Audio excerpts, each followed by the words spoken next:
आरोप केलेले आहेत बोगस मतदानासंदर्भात आणि त्यांनी शिर्डी मतदारसंघाचा देखील उल्लेख त्यात केलेला आहे। तर दुसरीकडे बाळासाहेब थोरात जे आहे त्यांनी देखील अशा संदर्भाचे आरोप केलेले आहेत संगमनेर आणि शिर्डी संदर्भात। कसं बघता या सगळ्या आरोपांना?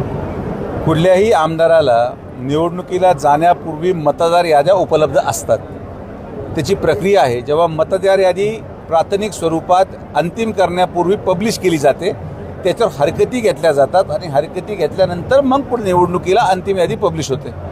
मग या राहुल गांधीजींच्या जेवढ्या भागांमध्ये त्यांना आक्षेप आहे तिथले आमदार यांनी आक्षेप का घेतला नाही, माझा पहिला प्रश्न। दुसरा प्रश्न की इलेक्शन कमिशनच्या विरोधात बोलत असताना न्यायव्यवस्थेची प्रक्रिया आहे, कोर्टामध्ये जाऊन तुम्हाला पुरावे देऊन इलेक्शन कमिशन विरोधात भांडता येतं, पण जेव्हा इलेक्शन कमिशन म्हटलं की तुम्ही प्रतिज्ञापत्रावर सही करा तेव्हा ते मागे सरकले की मी सही करणार नाही।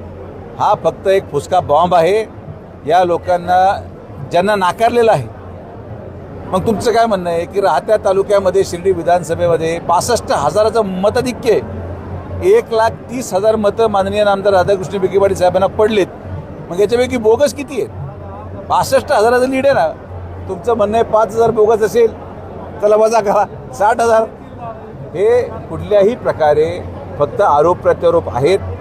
जनतेने काँग्रेस पक्ष आणि महाविकास आघाडीला पूर्णपणे निवडणुकीमध्ये नाकारलंय आणि म्हणून या नैराश्यातून हे झालेलं वक्तव्य आहे। दादा पोरांबाळांवर मी टीका करत नाही असं बाळासाहेब थोरात म्हटलं। त्यांना मी विचारलं, तुम्ही 40 वर्षाचा हिशोब मागितला, त्यांनी सांगितलं की पुढचं कार्यकाळ फार आहे, जरा जपून जा। काय सल्ला द्यायला पाहिजे? नाही, आता ते मोठे नेते आहेत, ते सल्ला देण्यासाठीच आहे।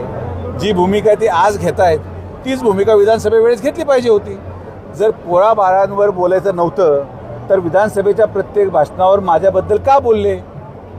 का तुम्ही अमोल खताळा खबरी म्हटले?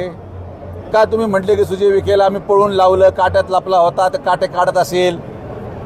मग तेव्हा आम्ही पोराबाळा नव्हतो, आज तुमचा पराभव झाला तर आम्ही पोराबाळा झालो। माननीय थोरात साहेब, आम्ही आमचा सन्मान करतो। आम्हाला पोराबाळं म्हणून म्हणण्याची चूक तुम्ही केली, म्हणून एका पोराबाळानेच तुमचा पराभव केला। मुलांमध्ये युवा शक्ती प्रचंड आहे।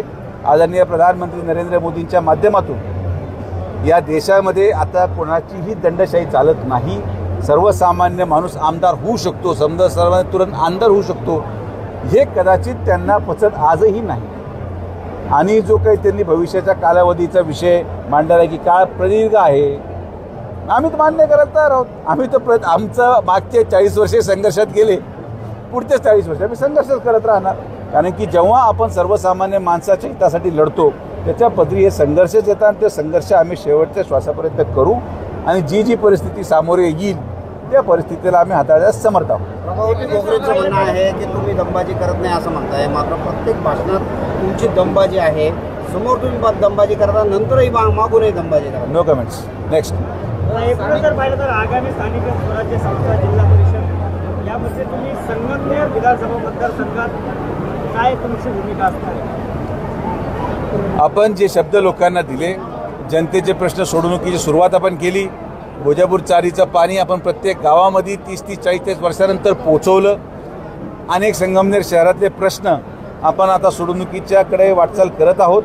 तर एक रणनीती आहे आणि ती रणनीती मीडियापुढे आम्ही सांगू शकणार नाही, पण मला विश्वास आहे की जनता आमच्याबरोबर राहील आणि जिल्हा परिषद, पंचायत समिती आणि महानगरपालिकेमध्ये देखील आपल्याला अभूतपूर्व असं यश मिळेल। म्हणजे विधानसभेप्रमाणे स्थानिक स्वराज्य संस्थांच्या निवडणुकात देखील गनिमी कावा वापरला नाही। गनिमी कावा म्हणण्यापेक्षा जनता आजही त्यांच्याबरोबर नाही।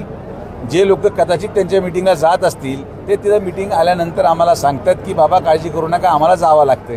हीच परिस्थिती विधानसभेत होती आणि हीच परिस्थिती तुम्हाला पुढे दिसेल। कार्यकर्त्यांशी बोलताना थोरात म्हणाले की पालकमंत्र्यांनी या संगमनेर तालुक्यासाठी काय केलं? केवळ दहशत निर्माण केली आणि उद्ध्वस्त केलंय संगमनेर तालुका। हे त्यांचे भाषणं विधानसभेच्या वेळेस करून झालेले आहेत। माझी यांना विनंती आहे की भाषणामध्ये जरा बदल करा, कंटेंटमध्ये बदल करा, असं काहीतरी बोला जे लोकांना पटेल। हे तुम्ही विधानसभेला बोलून लोकांनी मताच्या रूपाने त्या मुद्द्याला खोडून काढलेला आहे, त्यामुळे आज तो चर्चेचा मुद्दा असू शकत नाही। आणि जर त्यांनी कंटेंट बदलला नाही तर मग जनता परत त्याला तोच निकाल लागणार जो विधानसभेला लागलेला आहे। बोगस मतदाराचा जो अपप्रचार किंवा नेगेटिव्ह सेट केलं जात आहे त्या संदर्भात पुढची रणनीती काय राहील? रणनीती दिल्लीमध्ये तयार होते.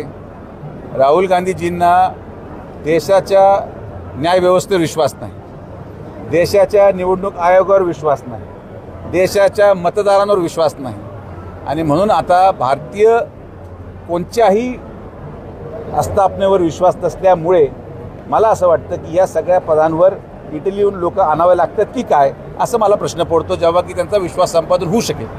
राहुल गांधी सगळं तुम्ही सुद्धा अनेक वर्ष राहिलेला आहात. काय कसं वाटतं राहुल गांधींचं आजचं वक्तव्य आणि आधीचं नेतृत्व यात काय फरक दिसतो? मी सांगायची आवश्यकता नाही.